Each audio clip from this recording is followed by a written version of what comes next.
The Adventures of Huckleberry Finn by Mark Twain. Chapter 22.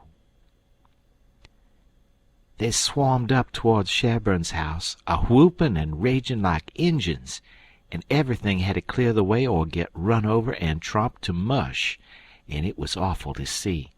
Children was heelin' it ahead of the mob, screamin' and tryin' to get out of the way, and every window along the road was full of women's heads, and there was nigger boys in every tree, and bucks and wenches lookin' over every fence, and as soon as the mob would get nearly to them they would break and scattle back out of reach. Lots of the women and girls was cryin' and takin' on, scared most to death. They swarmed up in front of Sherburne's palin's as thick as they could jam together, and you couldn't hear yourself think for the noise. It was a little 20-foot yard. Some sung out, "Tear down the fence! Tear down the fence!" Then there was a racket of rippin' and tearin' and smashin', and down she goes, and the front wall of the crowd begins to roll in like a wave. Just then Sherburne steps out onto the roof of his little front porch, with a double-barreled gun in his hand, and takes his stand, perfectly calm and deliberate, not saying a word. The racket stopped, and the wave sucked back. Sherburne never said a word, just stood there, looking down. The stillness was awful creepy and uncomfortable. Sherburne run his eyes slow along the crowd, and wherever it struck, the people tried a little to outgaze him, but they couldn't. They dropped their eyes and looked sneaky. Then pretty soon Sherburne sort of laughed. Not the pleasant kind, but the kind that makes you feel like when you are eating bread that's got sand in it. Then he says, slow and scornful, "The idea of you lynching anybody. It's amusing. The idea of you thinking you had pluck enough to lynch a man. Because you're brave enough to tar and feather poor friendless cast-out women that come along here, did that make you think you had grit enough to lay your hands on a man? Why, a man's safe in the hands of 10,000 of your kind, as long as it's daytime and you're not behind him. Do I know you? I know you clear through was born and raised in the South, and I've lived in the North, so I know the average all around. The average man's a coward. In the North he lets anybody walk over him that wants to, and goes home and prays for a humble spirit to bear it. In the South one man all by himself has stopped a stage full of men in the daytime and robbed the lot. Your newspapers call you a brave people so much that you think you are braver than any other people, whereas you're just as brave and no braver. Why don't your juries hang murderers? Because they're afraid the man's friends will shoot them in the back, in the dark, and it's just what they would do. So they always acquit, and then a man goes in the night, with 100 masked cowards at his back, and lynches the rascal. Your mistake is that you didn't bring a man with you. That's one mistake, and the other is that you didn't come in the dark and fetch your masks. You brought part of a man, Buck Harkness there, and if you hadn't had him to start you, you'd have taken it out in blowing. You didn't want to come. The average man don't like trouble and danger. You don't like trouble and danger. But if only half a man, like Buck Harkness there, shouts, "Lynch him! Lynch him!" you're afraid to back down, afraid you'll be found out to be what you are, cowards.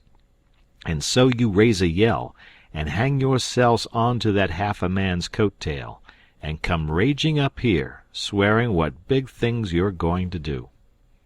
The pitifulest thing out is a mob. That's what an army is, a mob. They don't fight with courage that's born in them, but with courage that's borrowed from their mass and from their officers. But a mob without any man at the head of it is beneath pitifulness. Now the thing for you to do is to droop your tails and go home and crawl in a hole. If any real lynching's going to be done, it will be done in the dark, Southern fashion. And when they come, they'll bring their masks, and fetch a man along. Now leave, and take your half a man with you," tossing his gun up across his left arm and cocking it when he says this. The crowd washed back sudden, and then broke all apart, and went tearing off every which way, and Buck Harkness he heeled it after them, looking tolerable cheap. I could have stayed if I wanted to, but I didn't want to. I went to the circus and loafed around the backside till the watchman went by, and then dived in under the tent. I had my $20 gold piece and some other money, but I reckoned I'd better save it, because there ain't no telling how soon you're going to need it, away from home and amongst strangers that way. You can't be too careful. I ain't opposed to spending money on circuses when there ain't no other way, but there ain't no use in wasting it on them. It was a real bully circus. It was the splendidest sight that ever was when they all come riding in, 2 by 2, a gentleman and lady side by side, the men just in their drawers and undershirts, and no shoes nor stirrups, and resting their hands on their thighs easy and comfortable.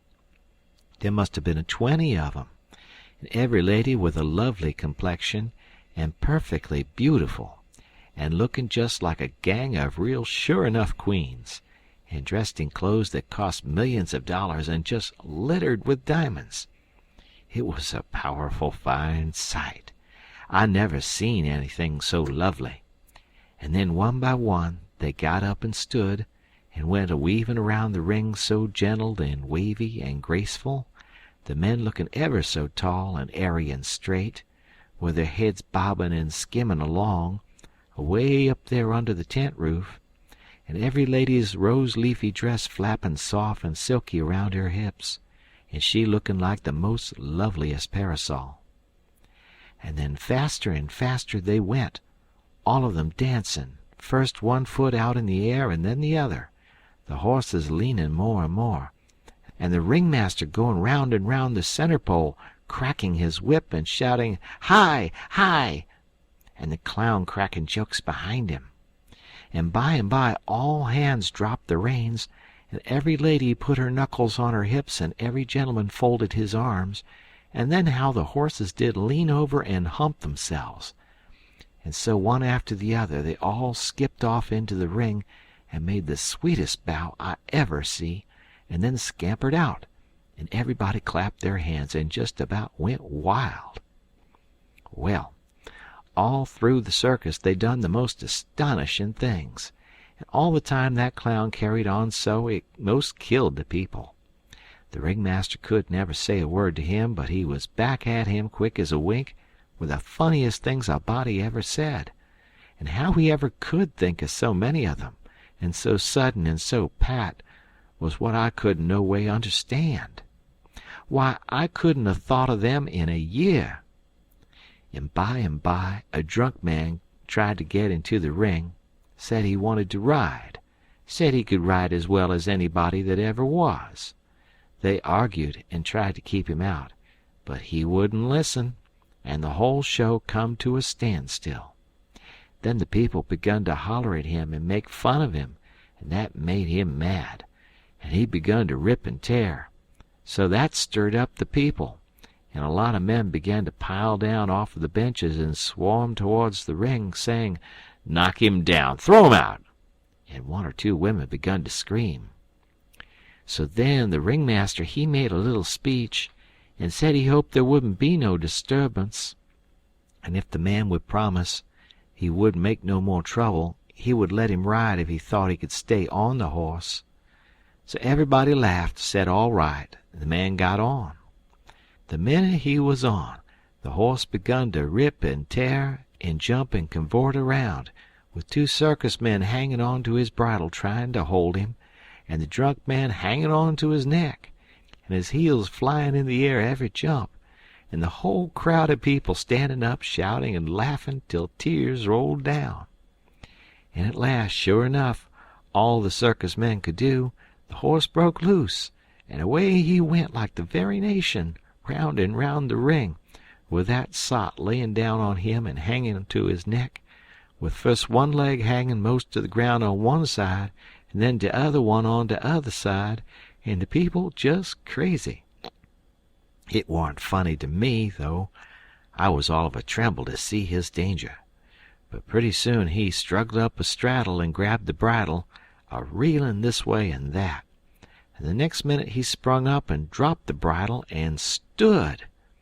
And the horse a-going like a house afire, too. He just stood up there, a-sailin' around as easy and comfortable as if he weren't ever drunk in his life.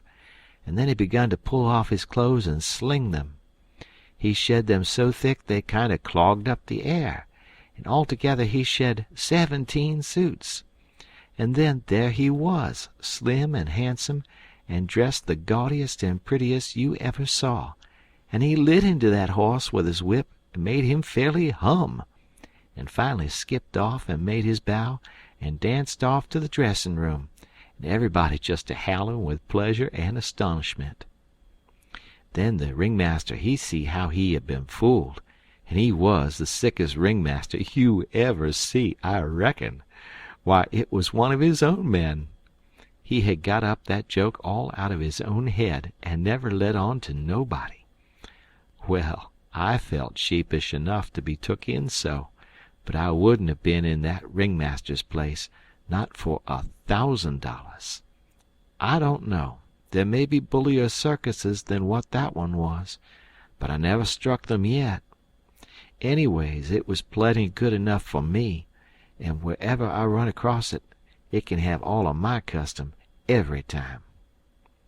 Well, that night we had our show, but there warn't only about 12 people there, just enough to pay expenses, and they laughed all the time, and that made the Duke mad, and everybody left anyway before the show was over but one boy which was asleep. So the Duke said these Arkansas lunkheads couldn't come up to Shakespeare. What they wanted was low comedy, and maybe something rather worse than low comedy, he reckoned. He said he could size their style. So next morning he got some big sheets of wrapping paper and some black paint, and drawed off some handbills and stuck them up all over the village. The bills said, "At the courthouse, for 3 nights only, the world-renowned tragedians David Garrick the Younger and Edmund Kane the Elder, of the London and Continental theaters, in their thrilling tragedy of The King's Camelopard, or The Royal Nonsuch. Admission 50 cents. Then at the bottom was the biggest line of all, which said, "Ladies and children not admitted." There, says he, if that line don't fetch 'em, I don't know Arkansas. End of chapter.